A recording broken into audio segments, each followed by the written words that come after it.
आज हम चर्चा करेंगे, ध्यान दीजिए, आज एक बहुत इंपॉर्टेंट टॉपिक पर चर्चा करेंगे कि खिलजी वंश जो आपका था, खिलजी वंश, इस खिलजी वंश का सबसे जो महत्वपूर्ण शासक रहा उस व्यक्ति का नाम था अलाउद्दीन खिलजी।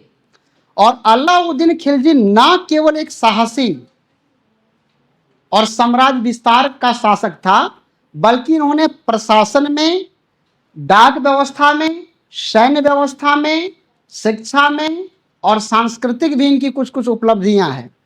और इनको सबसे जो महत्वपूर्ण तौर पर इस शासक को जाना जाता है वह है इनकी बाजार नीति। कभी आपने पढ़ेंगे इतिहास में, इनकी बाजार नीति है। तो इसको हम अलाउद्दीन के सुधार को देखते हैं। क्या है? अलाउद्दीन का सुधार।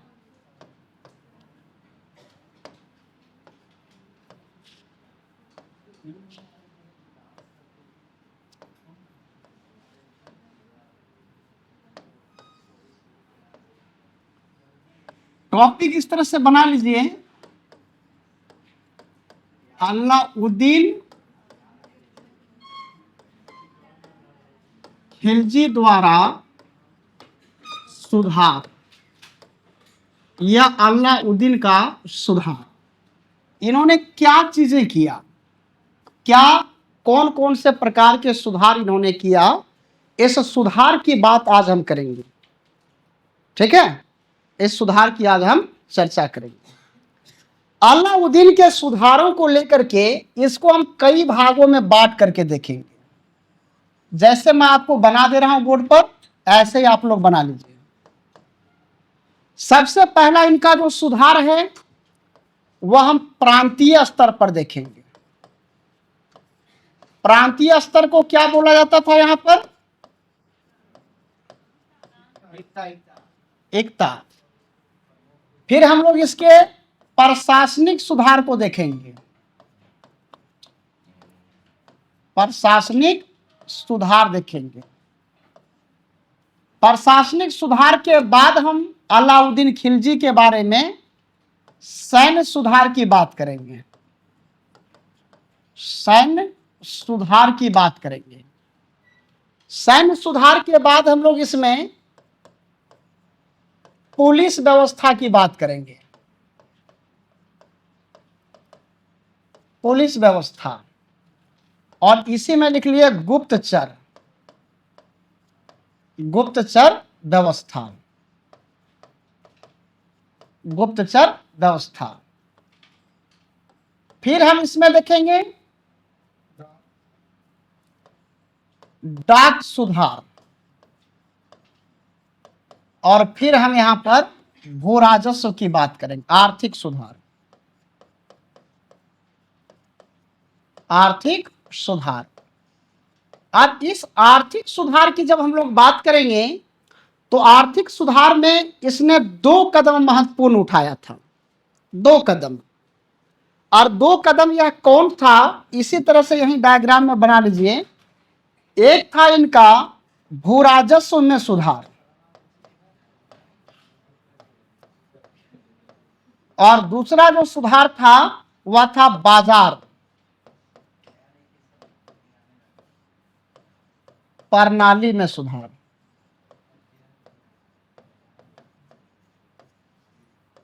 बाजार प्रणाली में सुधार। और इसको मुख्यतः मतलब इतिहास में जो है यह आर्थिक सुधार में जो भू राजस्व और जो बाजार प्रणाली में जो इन्होंने सुधारात्मक कदम उठाया था, तो इसीलिए देखिएगा कभी कभी पीसीएस के टॉपिक में लिखा रहता है अलाउद्दीन खिलजी की बाजार नीति। बाजार ही नीति उसको मतलब हाईलाइट कर दिया पॉइंट पढ़ने के लिए कि इसके बाजार नीति को आपको पढ़ना है। ठीक है, आखिर ये क्या था और इसके पीछे की कहानी क्या थी। ठीक है, कि बाजार नीति में इन्होंने क्या किया और भू राजस्व में सुधार के लिए इसने क्या किया। ठीक है, अब इस चीज को यदि आप देखोगे, ठीक है, तो इसमें देखिए जो प्रांतीय स्तर पर उन्होंने सुधार किया, प्रांतीय स्तर पर, वह प्रांतीय स्तर पर क्या किया कि जो तुर्क लोग था वहां से, ठीक है ना, उन तुर्क लोगों को मतलब ज्यादा तवज्जो दे दिया गया, और जो अपना उनका जो जान पहचान का जो व्यक्ति था उनको इख्तियारदार बना दिया। इक्तेदार क्यों बनाया उसको?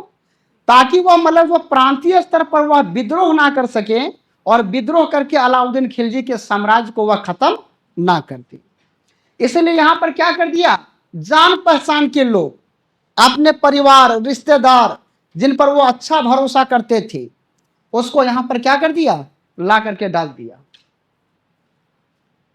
ठीक है, और इसको महत्वपूर्ण तरीके से यहां समझिए, ये यहां पर इन्होंने अलग अलग विभागों की स्थापना किया है, अलग अलग प्रकार के विभाग, जिसको हम लोग मंत्रालय कहेंगे।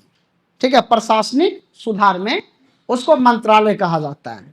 और उन विभागों को बनाने के पीछे उन्होंने लॉजिक जो इतिहास में दिया है, उसके पीछे इतिहासकार कहते हैं कि कहा जाता है कि अगर कोई भी राज्य आंतरिक स्तर पर अगर कमजोर हो तो बाह्य स्तर पर उसको कितना भी आप सीमा को मतलब दूर तक फैला लीजिए, वह बहुत ज्यादा दिन टिकने वाला नहीं है। कोई भी स्टेट रहा है, कोई भी स्टेट रहा हो, वो आंतरिक रूप से मजबूत होना ही चाहिए। और उसके लिए आंतरिक रूप से मजबूत कैसे होगा, तो सबसे पहले आपको व्यवस्था करनी होगी कि प्रशासनिक मशीनरी को एफिशिएंट बना दो। कहा जाता है कि किसी भी राज्य का अगर लॉ एंड ऑर्डर खतरे में पड़ जाए तो वह बहुत तेजी से ना तो ग्रो कर पाएगी और ना ही वहां पर इन्वेस्टमेंट होगा।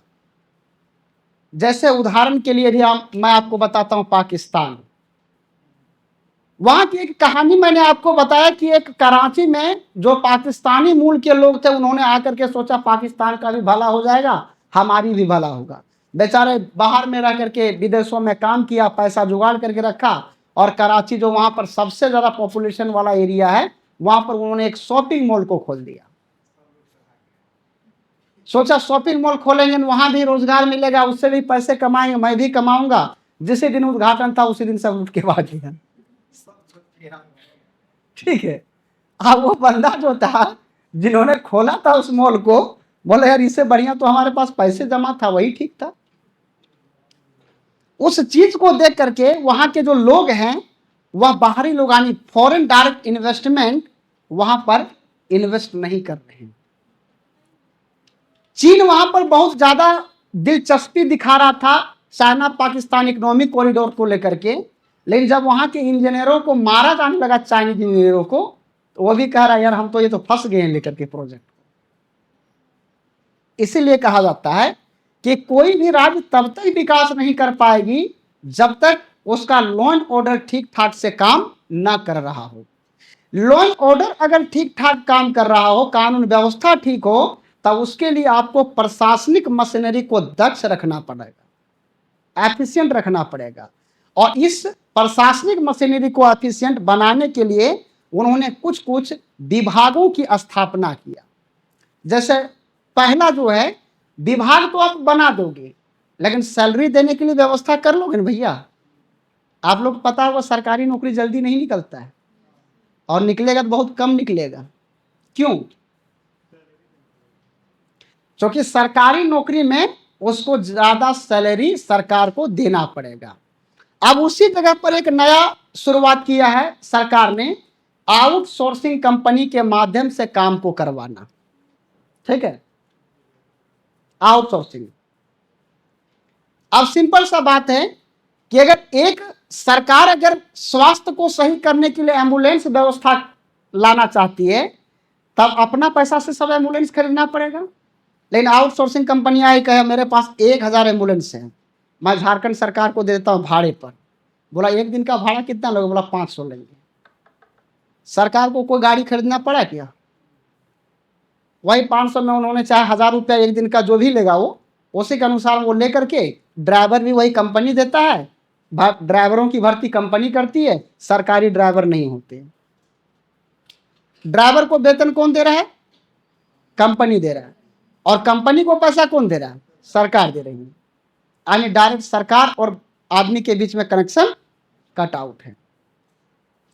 अब जो काम सरकार, एक सरकारी ड्राइवर का जो काम है, वो मान लो न्यूनतम अगर वेतन देगा तो कम से कम 24,800 देना पड़ेगा उसको, अगर न्यूनतम से न्यूनतम देगा तो। और वहां पर अगर वो प्राइवेट सेक्टर में जो ड्राइवर भर्तियां हो रही उनको कह रहा है 12,000 देंगे। 12,000 में काम कर रहा है। हमारे कुछ रिलेटिव परिचित हैं जो काम कर रहे हैं आपके यही झारखंड में, और वही ड्राइवर में। बोलते कितना मिलता है? बोला 12,000 मिलता है प्लस अगर मान लो कोई पेशेंट को ले गए तो खुशी खुशी से अगर 150 पकड़ा दिया तो अलग बात है। तो सरकार क्या करेगी? प्राइवेट नौकरी को प्रमोट करेगी, सरकारी करेगी? ऑब्वियसली है। और इसके लिए अलाउद्दीन खिलजी ने कहा कि भाई अगर हम सरकारी कर्मचारियों को या मान लो उसको हम भर्ती करते हैं तो उसके लिए हमको सबसे पहले क्या करना पड़ेगा? अपना पैकेट को रखना होगा जमा करके, पैसा जमा करके रखना नहीं पड़ेगा जी। और पैसे जब हमारे पास पैकेट में होगा तो हम सरकारी कर्मचारियों की भर्तियां करेंगे। तो सबसे पहले उन्होंने एक वित्त विभाग की स्थापना किया। क्या नाम उसका? वित्त विभाग। और उस वित्त विभाग का नाम इसमें लिखा है दीवान-ए-विजारत। ठीक है, यहां पर पहला उन्होंने क्या बनाया? दीवान-ए-विजारत।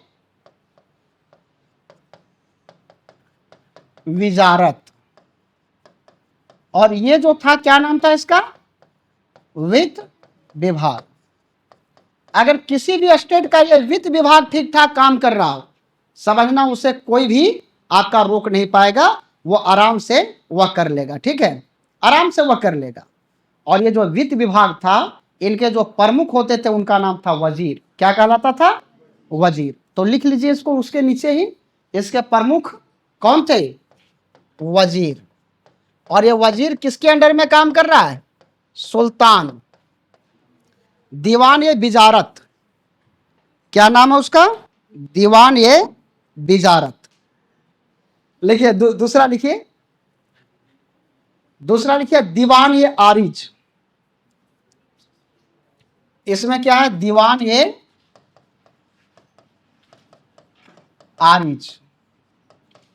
और ये था क्या? सैन्य विभाग। ये था सैन्य विभाग। ठीक है, दीवान-ए-आरिज क्या था? सैन्य विभाग। बात को ऐसा समझिएगा कि कोई भी जो है सो देश अगर सुरक्षित है, ठीक है, और अगर वह तेजी से ग्रोइंग कर रहा है, इसका मतलब उनकी सेना ठीक ठाक काम कर रही है। और जिस समय की मैं बात कर रहा हूं उस समय तलवार के दम पर साम्राज्य का विस्तार होता था, और तलवार के दम पर साम्राज्य में अस्थायित्व लाता था, स्टेबिलिटी आती थी। ठीक है, तो अलाउद्दीन खिलजी ने एक अलग से विभाग बना दिया जिसका नाम है दीवान-ए-आरिज। और यहीं तक इन्होंने नहीं रुका। दीवान-ए-आरिज में क्या क्या काम किया उसके बारे में समझो। बड़ा मस्त मस्त काम किया उन्होंने। पहले इन्होंने कहा, यह पहला शासक ऐसा बना जिन्होंने सेना को वेतन देना प्रारंभ कर दिया। और वेतन भी कम नहीं, एक दिन का 16 टका देता था। 16 टका मतलब समझते हो? 16 टंका। टंका क्या था भाई? चांदी का सिक्का। और टोटल एक साल का उसका एक सैनिक का जो वेतन था वो था 234 टंका। 234 टंका। ठीक है, 234 टंका था। तो उनको वेतन जब देने लगा तो वेतन अगर कहीं पर भी आपको अस्थायित्व वेतन मिल रही है तो काम करने में मन लगेगा, और अगर वेतन मिलना बंद हो जाए तब यहां से भागने में देर भी नहीं लगेगा। सब खेल है पैसे का। जब तक पैसा है पैसा फेंको, तमाशा देखो। पैसा नहीं है कोई तमाशा नहीं। अब वो मतलब सेना को उन्होंने कहा कि भाई आपको हम परमानेंट वेतन देंगे। तब कोई भी सेना में रहना आराम करेगा कि नहीं? और पहले कहता था तुमको खाना देंगे, तुमको रहने देंगे। कौन मरने जाएगा? बाल बच्चा है कि नहीं? मर जाएंगे तो उसका क्या होगा?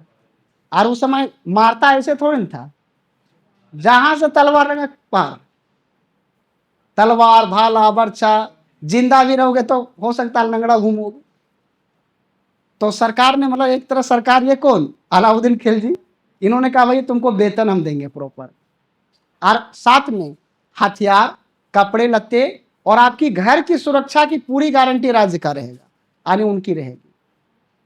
दूसरा काम इन्होंने क्या किया? पहला वेतन भोगी बना दिया। दूसरा काम इन्होंने ये किया, इसमें दीवान-ए-आरिज के तहत बोला कि सभी के जितने भी सैनिक हैं उस सैनिकों की पहचान के लिए हुलिया प्रथा शुरू किया। हुलिया समझते हो आप लोग? हुलिया मतलब ड्रेस कोड। उसका एक स्पेसिफिक, या किसी का बाल को बढ़िया से काट दे अलग डिजाइन से, किसी की मूछें अलग बना दो डिजाइन से, ठीक है, किसी का कपड़ा में चेंजिंग कर दो। होलिया, होलिया क्यों बनाया गया उसके पीछे का कारण ये था कि जैसे मैं मान लो कि सेना में भर्ती बाप होता था और लड़ने के टाइम में दूसरा को भेज देता था बेटा को, तो होलिया के लिए बना दिया कि यही वो सैनिक है, और प्रॉपर उसके लिए विभाग भी बना दिया कि इस होलिया का व्यक्ति को हम पैसा दे रहे थे, यही व्यक्ति वहां लड़ने जाएगा, और प्रॉपर उसकी ट्रेनिंग होती थी। ऐसा नहीं कि भीड़ भड़ाके में सेना जमा हो गया और जा रहा है, प्रॉपर उसकी ट्रेनिंग भी होने लगी। तीसरा इन्होंने क्या किया कि जो घोड़ा था, घोड़ा उस घोड़ा के जो उच्च नस्ल थे, उच्च नस्ल वाले घोड़े, उन घोड़ों में एक दाग प्रथा शुरू किया। अरे दाग, दागने की प्रथा नहीं जानता? पहले कहता था लोहा गर्म करके शरीर में सटा दे, उसको कहा था दागने की प्रथा। तब घोड़े जो रहते थे उनको भी एक स्पेशल, जैसे इंसान को स्पेशल बना दिया कि यही वह व्यक्ति है जो हमारा सेना में, एक पहचान। उसी तरह उसमें भी क्या कर दिया, एक पहचान बना दिया गया और दाग करके घोड़े को दागने की प्रथा स्टार्ट कर दी। और साथ ही साथ में उच्च नस्ल के घोड़े यहीं पर कैसे पैदा हो, उसके लिए वहां से ही ये शुरू हो गई है।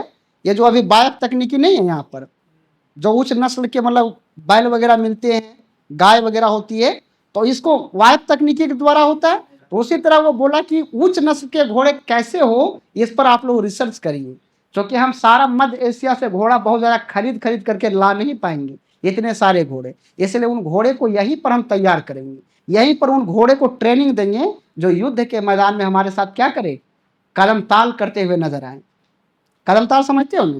यानी जितना तेज वो सैनिक रहे उतना ही तेज उसका घोड़ा रहेगा। तो इस प्रकार की वहां पर क्या कर दिया, दीवान ए आरिज नाम का, जो दीवान ए आरिज था, इस दीवान ए आरिज का गठन कर दिया।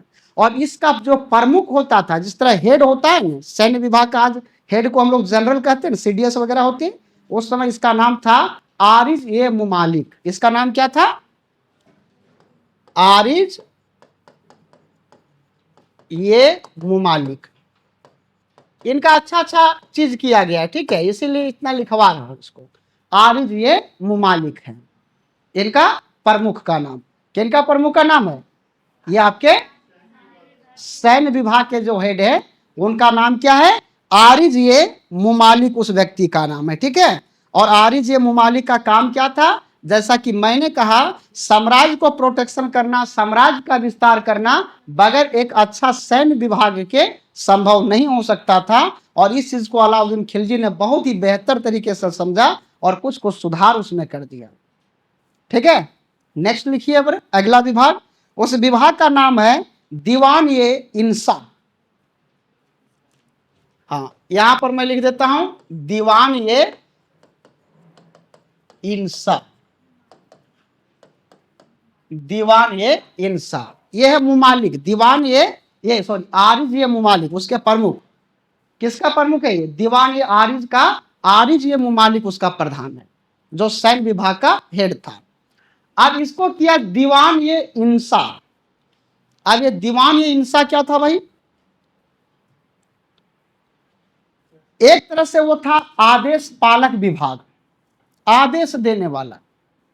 अगर मान लो किसी दूसरे देश के साथ, ये दूसरे राज्य के साथ हमको पत्राचार करना, पत्राचार मतलब लेटर लिख करके और उसको भेजना है, या वहां के कोई लेटर यहाँ आएगा तो उसको टाइप करके रखना है, ठीक है ना। तो जो पत्राचार, इसको लिखिए शाही सचिवालय, ब्रैकेट में लिख लीजिए शाही, मतलब राजा का सचिवालय था ये।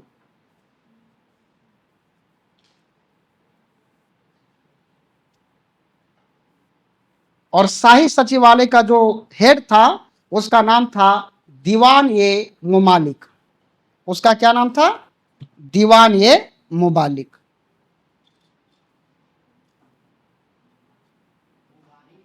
मुमालिक, मुमालिक, दीवान ये मुमालिक, दीवान ये मुमालिक। अरे यहाँ आरिज ये मुमालिक था ना जी, उस तरह यहाँ पर लिखे दीवान ये मुमालिक, ठीक है, इस व्यक्ति का था, प्रमुख था। प्रमुख का नाम क्या? दीवान ये मुमालिक था। काम क्या था इनका? आदेश को जारी करना या किसी भी प्रकार का यानी दूसरे देश को लेटर वगैरह जो लिखने की है वो सब ये विभाग करता था। या फिर कोई आदेश राजा ने अगर जारी किया किसी भी प्रकार का, उस आदेश को मतलब हर जगह पर बताना, एक प्रकार मतलब पत्राचार वाला कहानी। जैसे आज मान लो हमारे यहाँ कौन सा ये विभाग? सूचना एवं प्रसारण विभाग है ना, ये सूचना एवं प्रसारण विभाग है। वो क्या करता है? सरकार का कोई आदेश अगर आता है तो उस आदेश को तुरंत सर्कुलेट करने का काम इनका रहता है। उस तरह दीवान ये जो इंसा था वह शाही सचिवालय काम करता था और वो सभी प्रकार के जो राजा के आदेश उसका टाइप करता था, उसको बाहर सर्कुलेट करता था। और अगर कोई दूसरे राज्य को भी लेटर लिखना तो यही काम करता था। उनके अगर कोई लेटर आया तो यही पढ़ता था, राजा के पास पहुंचाता था। ठीक है, नेक्स्ट विभाग लिखिए दीवान ये रसालत। अगला विभाग का नाम है, आगे मैं लिख देता हूं दीवान, आप लोग वहीं लिखना, ठीक है। दीवान ये रसालत, ये हमारा था मिनिस्ट्री ऑफ फॉरेन अफेयर, विदेश विभाग। इसका नाम क्या था? विदेश विभाग था। और विदेश विभाग का आज क्या काम है भाई?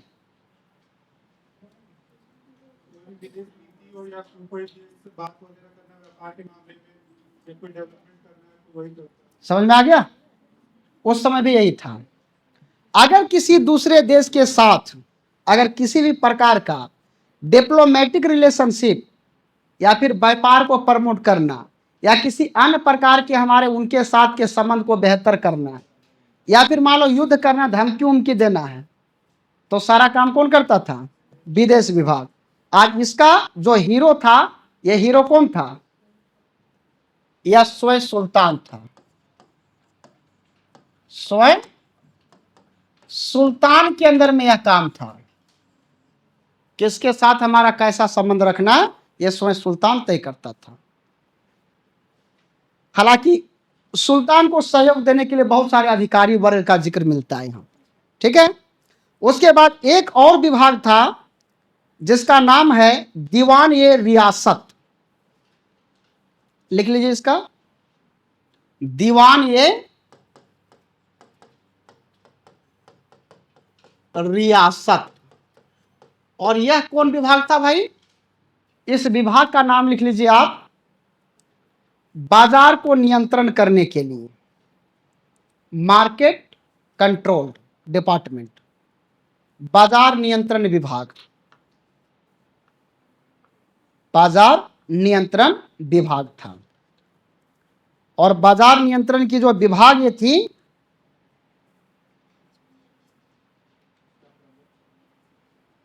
दीवान ये आरिज।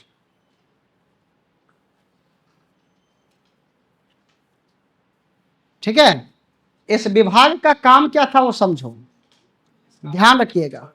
प्रमुख लिखाएंगे, उसको अलग से बाजार नीति पर बताएंगे।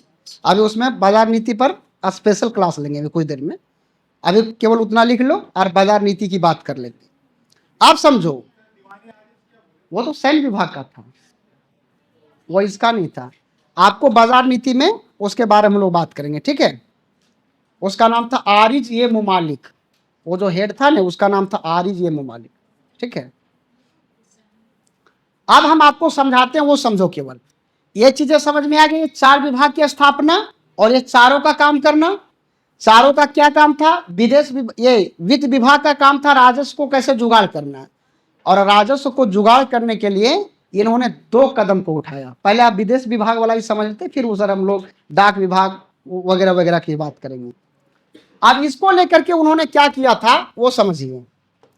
वित्त विभाग है ना, वित्त को जुगाड़ करने के लिए वित्त विभाग, अब इसके लिए उन्होंने दो चीजें स्पेशल बना दिया था आर्थिक सुधार के लिए।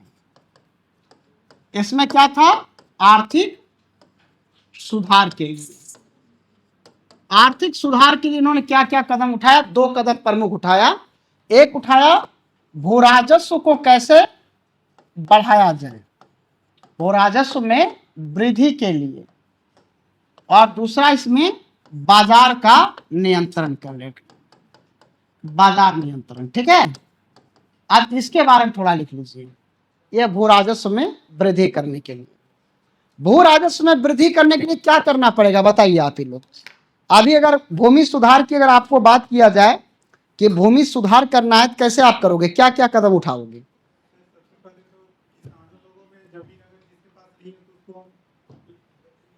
मतलब चकबंदी वाला और हदबंदी वाला कॉन्सेप्ट आप कह रहे हैं। अब इसको समझिए, इन्होंने क्या क्या किया, ध्यान रखो। तो सरकार सब्सिडी देगा, प्रोडक्शन बढ़ाएगा, हाँ एक कारण अभी हो सकता है ये, जीडीपी भी बढ़ेगा, और कुछ बढ़ेगा उससे, वहीं तक रुक जाएगा। हाँ। अरे जब जीडीपी बढ़ती है क्या क्या होती है उसके कारण, राष्ट्रीय आय वगैरह में भी वृद्धि होगी, इंफ्रास्ट्रक्चर बढ़ेगा, रोजगार बढ़ेगा, ओवरऑल समग्र विकास होगा, बेरोजगारी घटेगी, गरीबी घटेगी, इंफ्रास्ट्रक्चर बढ़ेगी, शहरीकरण में विकास होगा। नहीं जोड़ सकते हो? तब काटा यहीं तक है, वही तो मत रखिए उसको। ठीक है,